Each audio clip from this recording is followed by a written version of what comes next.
Good morning, everyone. Well, before I begin this morning's message, I feel that I need to bring you a follow-up from the last time I spoke with you, a bit of a postscript, I think, to the message that we had a fortnight ago. So you might remember a fortnight ago I spoke to you from Isaiah chapter 5, the Song of the Vineyard. And we looked at God's question there, what more could have been done for my vineyard than I had done for it? And I compared it to our cycad, which we've got out the back. And our cycad, which was much loved and much fussed over, and unfortunately didn't really enjoy life. And eventually all the leaves were removed and all we had left was a little shrivelling up stump out there. And eventually we planted another plant, an agave, over the top of it because the shriveled up stump was quite ugly, really. So another plant was put there to hide it because we didn't get round to digging the whole stump out, and there were one or two people that didn't want to dig the whole stump out. And after last week's message, or fortnight ago's message, we got all kinds of feedback. Some people said, oh, you killed it with kindness, Other people said, oh, you should dig it out, it's so ugly. The stump looks so ugly once they went out there and had a look. One person went out and prayed over that stump. And today, I'm happy to report, it's alive. I think God has not only very good sense of timing, but also a very great sense of humour.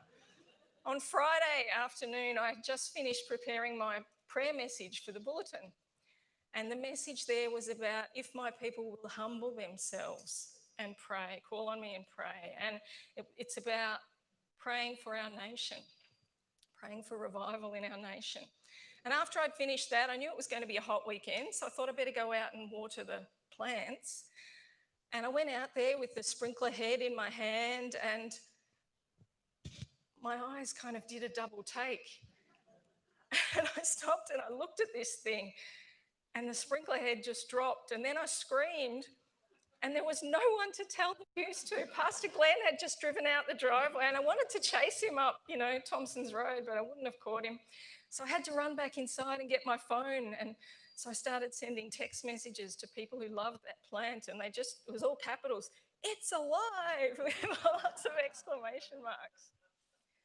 So I don't care what anybody else says, there will not be a day that I walk past that plant and am not reminded that if my people will humble themselves and pray, God can do a mighty revival in our community and in this place. And I think he's given us a great example from nature. So if you can't see the image, if you're at home, or perhaps it's small out in the hallway there where you're looking at it, or in the foyer, go outside afterwards and have a look. It even looks better than that because it's had 2 more days of growth.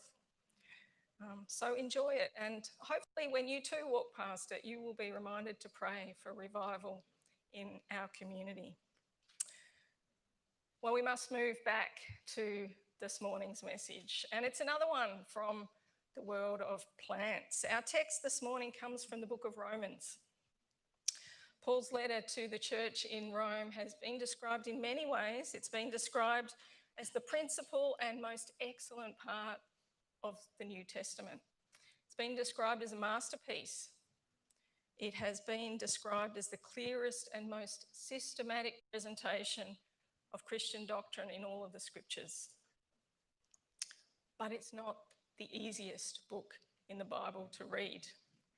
At times you have to read and reread this book to try and grasp what is being communicated.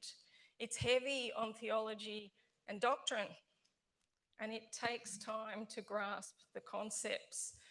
But for those who are willing to put in that time, the rewards are very great. And at intervals within the text, Paul places some examples from everyday life. He uses an example from marriage, He talks about the human body being like the church. He talks about dough, and he talks about plants. And I'm glad he does, because Christian doctrine and theology can be tough to wade through, but all of us, I think, can understand dough and plants and marriage and the human body. And that, of course, is why he's placed them there, to help us understand what he's talking about. And in our passage today, it is plants that we're focusing on, in particular, grafted plants. So before we go any further, we need to be sure that everybody understands what grafted plants are, because if you don't, the passage makes zero sense to you. So whether you're aware of it or not, all of you will have had experience with grafted plants. You will have at least seen them, because every plant in this picture I've got up here of cacti, all of them are grafted. The upper part we usually call the scion, although that sort of relates to fruit trees, but the upper part is the scion or the graft, and it goes on to the lower or the green part, which we call the root stock. Now, I'm not a huge fan of these myself. I find them a bit Frankensteinian, but if you want a living example of just what God has done for you, you might want to go out and buy one of these and put it on your desk somewhere. Now, you might well ask, why do people do this to plants? Why would anyone want to do this? And there is a variety of answers to that question. The yellows and the reds and the dark reds that you see in that picture up there have only survived because they've been grafted.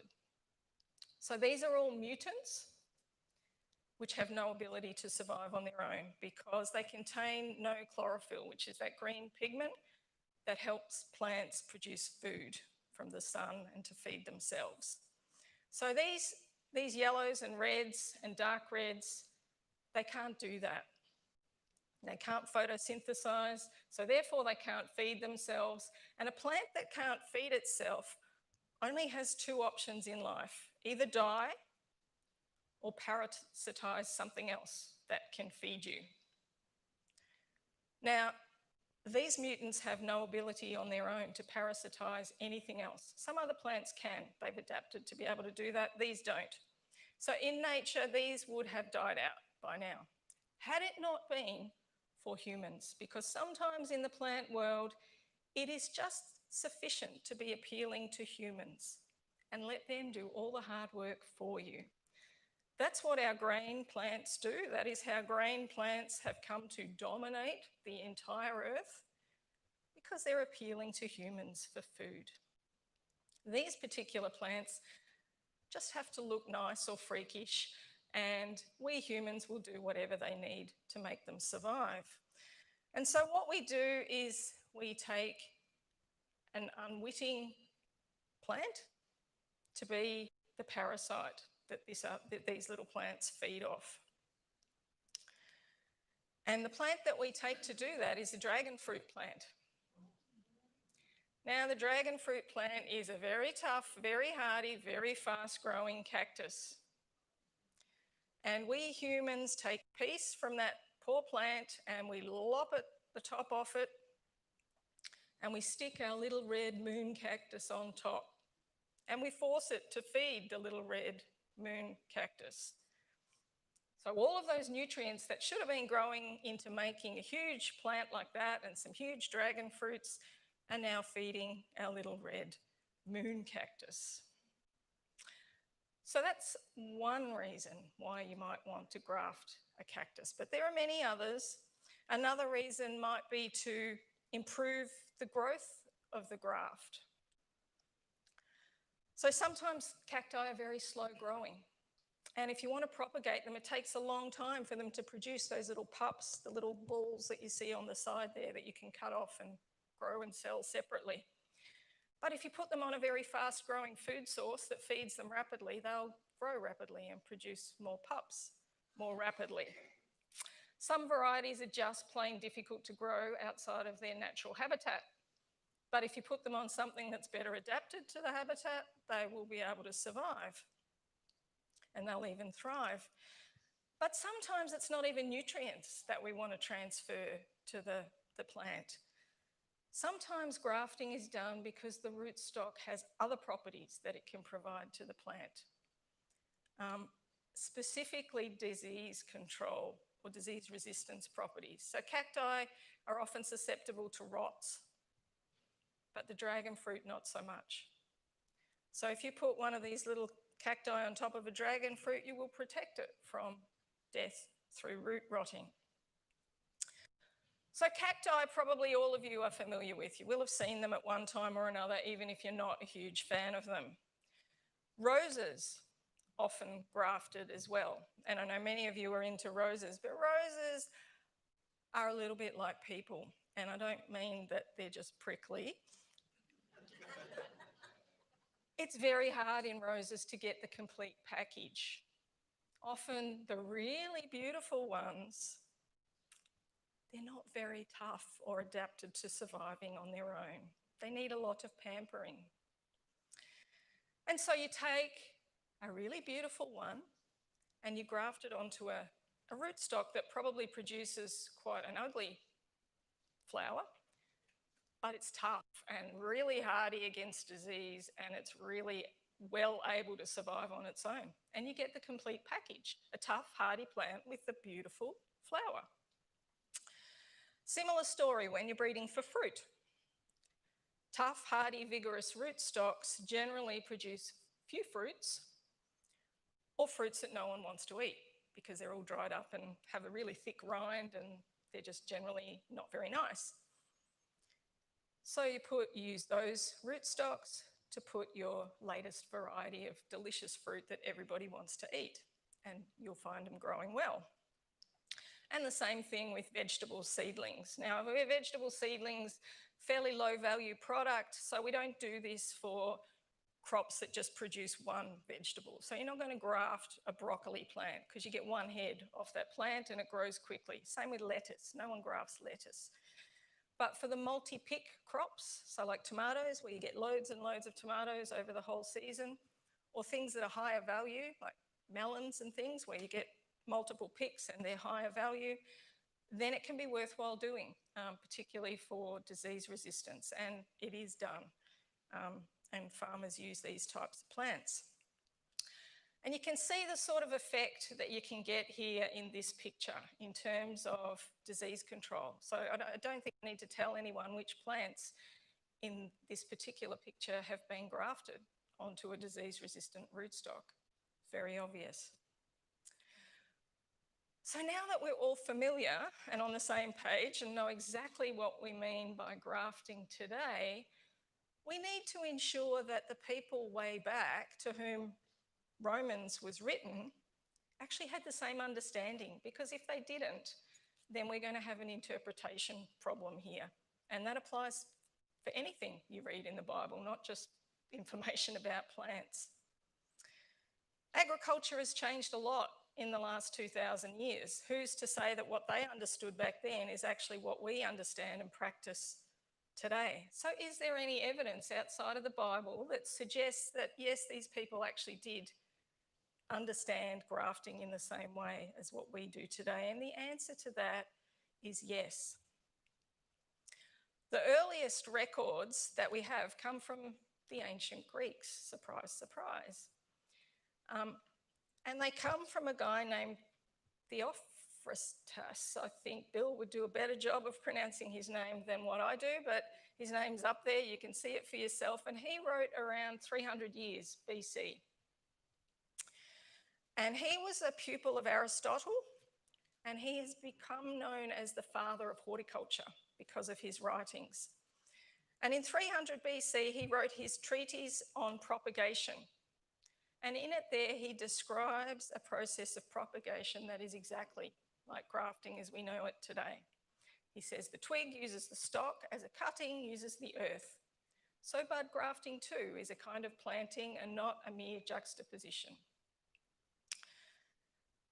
And when he talks about what the top part of the plant gains from that relationship, he says the generative fluid, the bud possesses this when it is fitted onto the stalk and getting its food from the latter produces its own type of sprout. So 300 years BC, they were grafting plants, and we're still doing it exactly the same way today.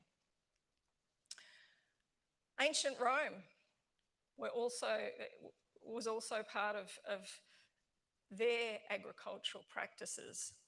The earliest records from the ancient Roman Empire come from poetry from around 29 BC. Now, this particular poem was not just a mere little rhyming ditty. Virgil's poem consisted of 2,188 verses across 4 books of poetry, and the entire thing in 4 volumes was all about agriculture. And it was written for the aristocracy amongst the farmers of the time. And in it, we find 2 different methods of grafting described. The language in this one is a little bit harder to read, but it says, "Nor is the method of inserting eyes and grafting one, for where the buds push forth amidst the bark and burst the membranes thin, even on the knot a narrow rift is made, wherein from some strange tree," which means part of the tree that's not of the rootstock, "a germ they pen, and to the moist rind bid it cleave and grow. Or otherwise, in knotless trunks is hewn a breach, and deep into the solid grain a path with wedges cloven, then fruitful slips are set herein, and no long time, behold, to heaven upshot with teeming boughs, the strange tree's leaves admires a fruitage not its own." They understood grafting exactly the same way as we do. So we don't have to put in much effort to appreciate what Paul is talking about in his letter here to the Romans. So let's see what he has to say. If you would turn to Romans chapter 11, we're going to read from verse 17. "If some of the branches have been broken off, and you, though a wild olive shoot, have been grafted in among the others, and now share in the nourishing sap from the olive root, do not boast over those branches. If you do, consider this: you do not support the root, but the root supports you. You will say then, branches were broken off so that I could be grafted in. Granted, but they were broken off because of unbelief, and you stand by faith. Do not be arrogant, but be afraid. For if God did not spare the natural branches, he will not spare you either. Consider therefore the kindness and sternness of God. Sternness to those who fell, but kindness to you, provided that you continue in his kindness. Otherwise you also will be cut off. And if they do not persist in unbelief, they will be grafted in, for God is able to graft them in again. After all, if you were cut out of an olive tree that is wild by nature, and contrary to nature were grafted into a cultivated olive tree, how much more readily will these, the natural branches, be grafted into their own olive tree?" Have any of you actually had a go at grafting a plant? Anyone? 3 people, 4 people have had a go. It's not as easy as it looks. Back years ago, I used to lead a team of researchers, and we worked on soil-borne diseases. And within each state or territory, we had people who were part of that team who were charged with doing one aspect of the work, depending on what the priority was for their particular state. And our grafting expert was based in the Northern Territory. And every year, or every couple of years, there would be field days, agricultural field days, that were organised for the farmers in the different states.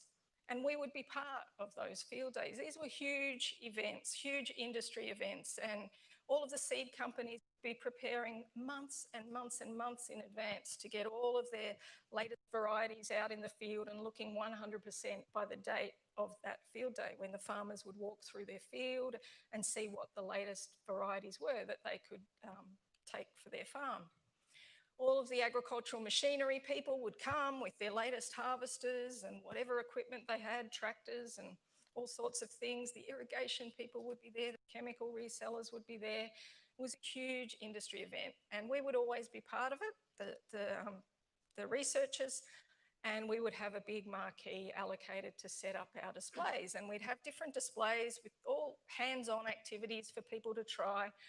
And one of the things on this particular day that we were doing was a grafting demonstration. And so our expert from the Northern Territory was to come down and teach this method, and we'd have demonstrations there and plants there that people could try for themselves. Trouble was, his flight got cancelled. And so I was left to run the grafting demonstration. I had never grafted a plant in my life. So I had a quick crash course over the phone. I had all the plants there because I'd grown them up for him. Obviously, he couldn't bring them interstate. So I had all the materials there. I just didn't really have the know-how. So he gave me a crash course. And it all sounds very simple. You cut a V-shaped notch in the rootstock, and you slice the scion that's to go in, and you fit them together and make sure they're held tightly together. It all looks very easy when you're dealing with material like that is tough and woody. I was dealing with fiddly little vegetable seedlings like this, and I can tell you it was not so easy. Anyway, I persisted and managed to finally get two that looked half reasonable, and so we put them on display, and the farmers and the others came through, and after a while someone said to me, "Those ones don't look so great." And I looked at my demonstration plants, and they were starting to, just at the top, just bend over just a little bit. And so I kept my eye on them, and within an hour they were really starting to bend over, and they had to be moved from the display. Suffice to say, for the rest of the day, I had two people whose job it was to just keep feeding plants, and we just kept grafting and regrafting, and we'd stick them there for a couple of days and a couple of hours. We'd miss them, and we were everything we could to keep them alive, but we just had a conveyor belt of these plants coming through because the original ones weren't lasting the day, and it wasn't even summer, it was the middle of winter when we were doing this. So from my limited experience of grafting, I'm going to offer you up some insights today that might help us explore this passage. First and foremost, of greatest importance, is the rootstock. Grafting is done primarily because the rootstock can supply something to the upper part of the plant that it cannot supply for itself. Might be the source of nourishment, it might be vigour, it might be disease resistance, or it could simply be survival. The rootstock must supply something to the plant, otherwise grafting is completely pointless. Paul himself says in verse 17, "You, though a wild olive shoot, have been grafted in among the others and now share in the nourishing sap from the olive root." And then in verse 18, "You do not support the root supports you." So what is this root that we are grafted into, and what special properties does it confer to the plant? And a clue here comes from the verse that is immediately before our passage for today. It says, "If the part of the dough offered as first fruits is holy, then the whole batch is holy. If the root is holy, so are the branches." Paul here makes an analogy with the setting aside of the first part of the dough as a reference to what's been harvested to make the dough, that the whole lot is considered holy because one portion was set aside. So holiness includes this idea of being set aside, set apart. The root of this tree is a covenant that God had with Abraham, and that set him apart. The nation of Israel, the Jewish people, the branches of this tree were set apart and made holy because of their connection to God through the covenant that he had with their forefathers, with Abraham, and all of the subsequent covenants, all of which were given to the Jewish people, to the nation of Israel. From the time of that covenant with Abraham to the time really of Paul, God dealt, with only a few exceptions, only with Gentiles through Israel. That was his primary way of dealing with the Gentiles, was only through Israel, because they had access to this root. They were the ones set aside, chosen and holy. The tree then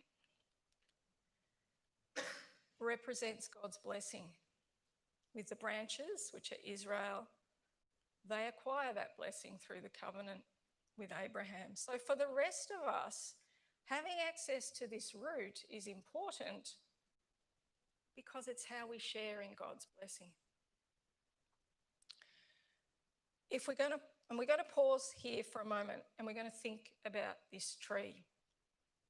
Because if we misunderstand what this tree represents, we can get ourselves in all sorts of knots trying to figure out how this passage fits with the rest of what's said in Romans and the rest of what's said in the New Testament. The tree is a place of blessing. It is not a place of salvation. Israel enjoyed a privileged position of blessing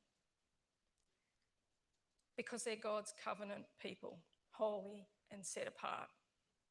Yet because they had rejected Christ, who is the fulfillment of the law and the confirmation of all of those promises that were made to the patriarchs, they have become disconnected from that covenant for now and from that place of privilege and blessing associated with it.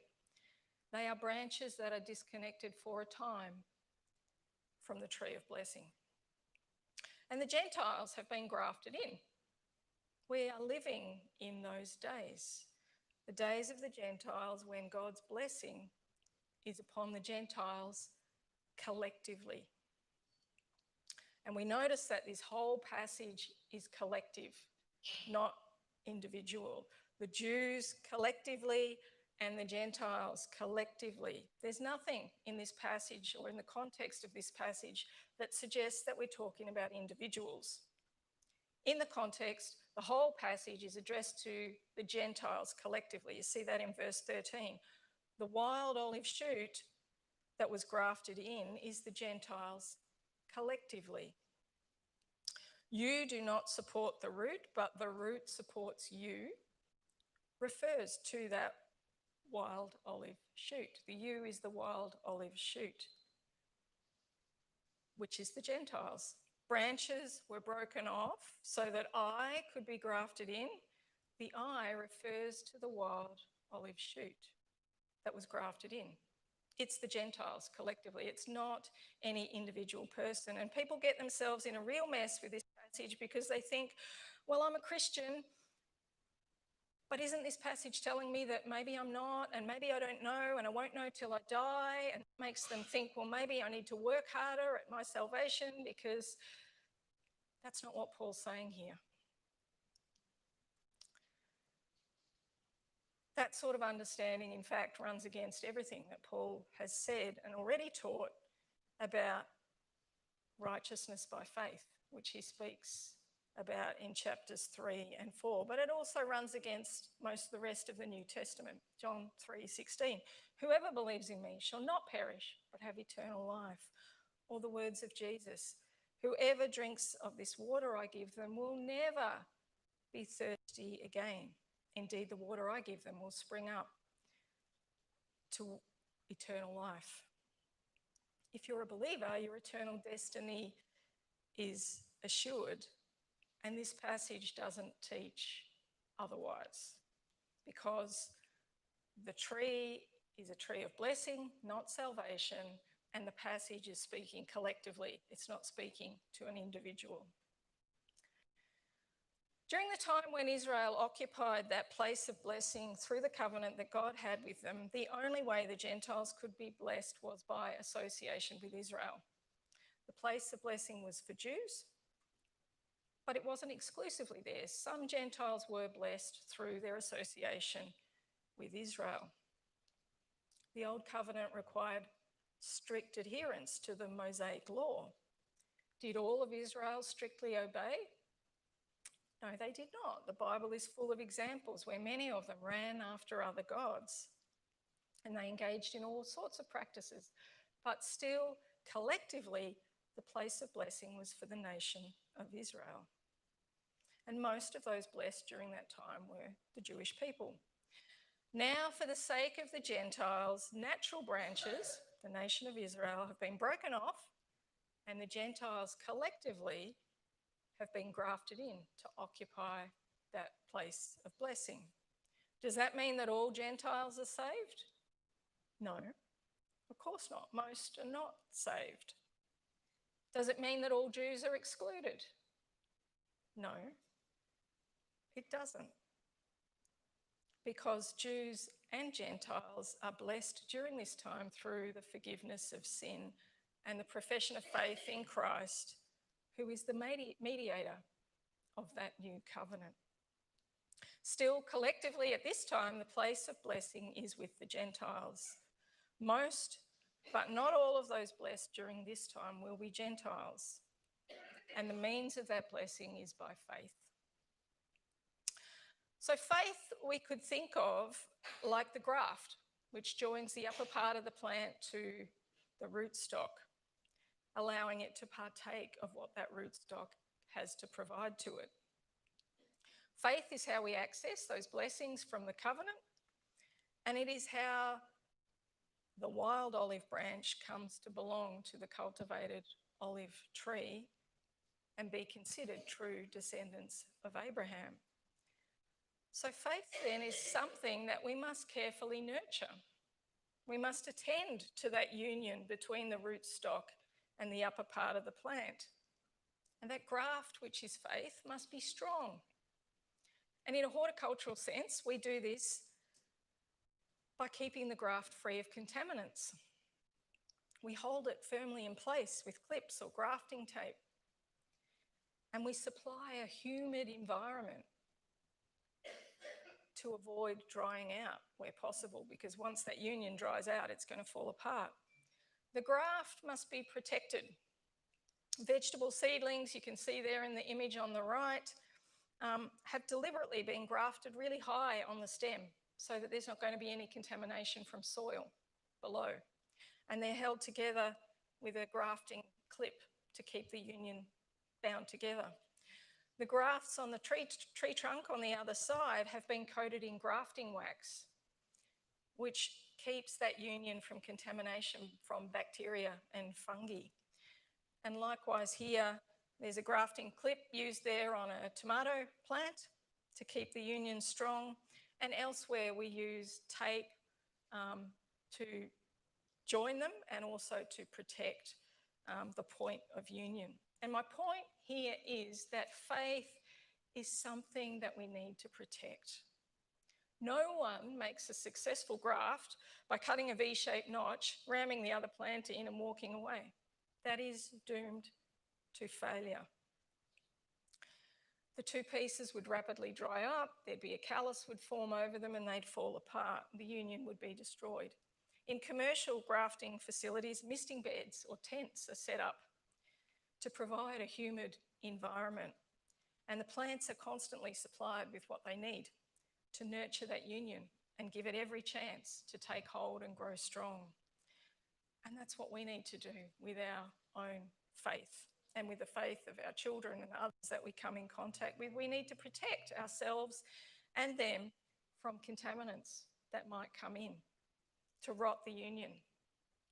And we need to strive to create that spiritual hothouse, surround ourselves, give ourselves the time to read and study the scriptures, to pray, to read other Christian literature, to seek out mentors in the faith, to involve ourselves actively in the life of the church, to serve, to do whatever we can to allow that union to grow strong.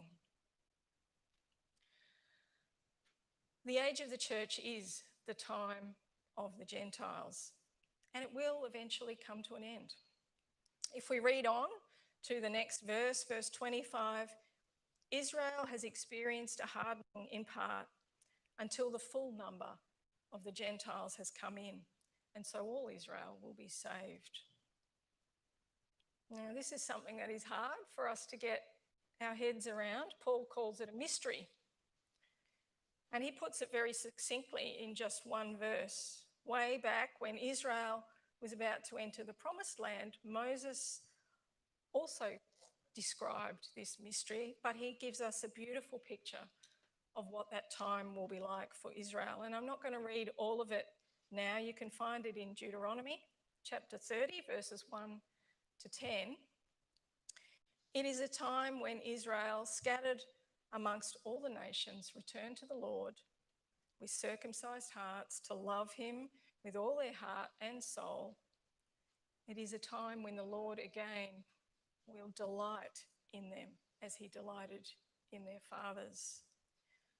What a time that will be. Romans chapter 11, verse 12, which is just a few verses before our passage today, says it like this: but if their transgression means riches for the world, and their loss means riches for the Gentiles, how much greater riches will their fullness bring? If their loss brings riches, imagine the riches that their fullness will bring. What a great time of blessing that will be for the people of God. We who were lost, we wild olive branch, we've been grafted in. And that was always part of the Father's great plan. Lost but brought in as true descendants of Abraham, children of God. That is his great love for us.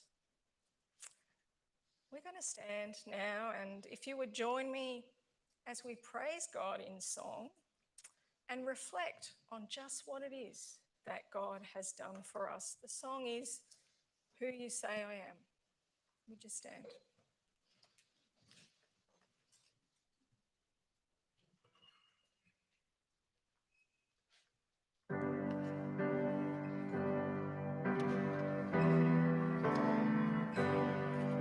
Who am I that the highest king would welcome me? I was lost, but he brought me in. Oh, his love for me. Oh, his love for me. Who the sun sets free. Oh, it's free.